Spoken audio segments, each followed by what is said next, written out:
you can get any one of those units basically with 100 energy, and you can get 200 energy in total with sentries. I've had them for quite a while now, so a lot of them, as you can see, have got 200 energy. So with that one sentry, I can get myself 2 Archons. Those 2 Archons are going to be able to take a lot of damage. It's going to soak up a lot of damage from the enemy attack.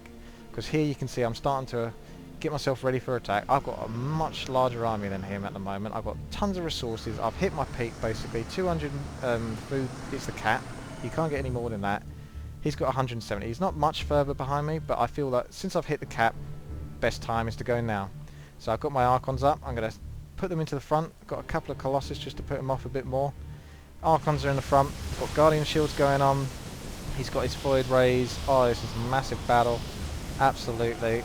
It's not looking good for him though, because I've got all of my Colossus heavily focusing into his line of units. And that is why I am going to win this fight here, as we can see. It's not going to work for him. I had too many Colossus. If he had the equal amount of Colossus, he might have been able to tear through my sentries and then tear through the rest of my army, but it didn't pay off for him. You can see I've lost all my Zealots. Like I said before, they were just a meat shield.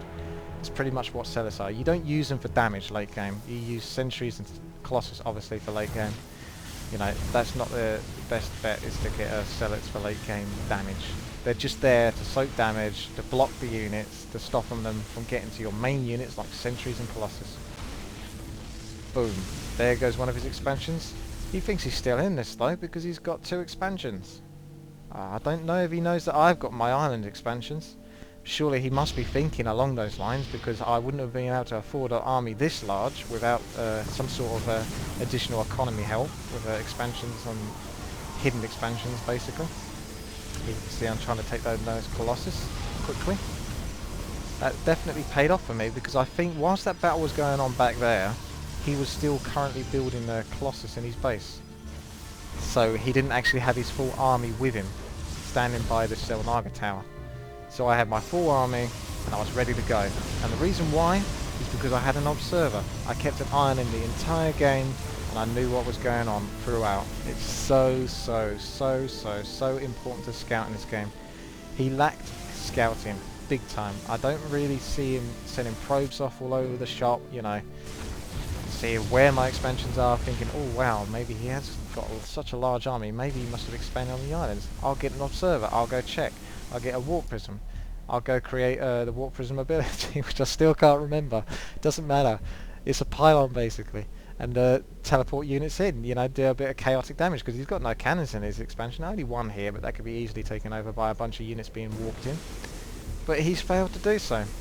Now the main thing I want to do here is, even though I'm pretty sure I've got the game at this point, I don't truly know. I have scouted, I'm almost certain I've got the game, but he has got expansions elsewhere, so just in case he is building up a massive force, you know, I'll keep an eye. So I go for pylons. Take down the pylons first. Not only does this disable all abilities and all buildings that are going on at the moment, apart from the Nexus, as you can see all of his units and buildings have died because all the pylons have been taken out. It also kills his food gap. So if he did have like 20 gateways here, all making units, if he's just suddenly lost, you know, like 150 foods worth of pylons, he's not going to be able to do anything with those 20 gateways. They're useless. So that's the main reason why you take down pylons first against a Protoss player, because it's the heart to the Protoss player. If you take down the pylons, a lot of the buildings are going to become useless, and then he's going to lose purely because of that pylon bashing that you've been doing. So as you can see, finishing off the base, I'm thinking, you probably should leave at this point. I mean, I can't really see. I mean, I wouldn't normally say good game before an enemy says good game, because that's quite bad mannered.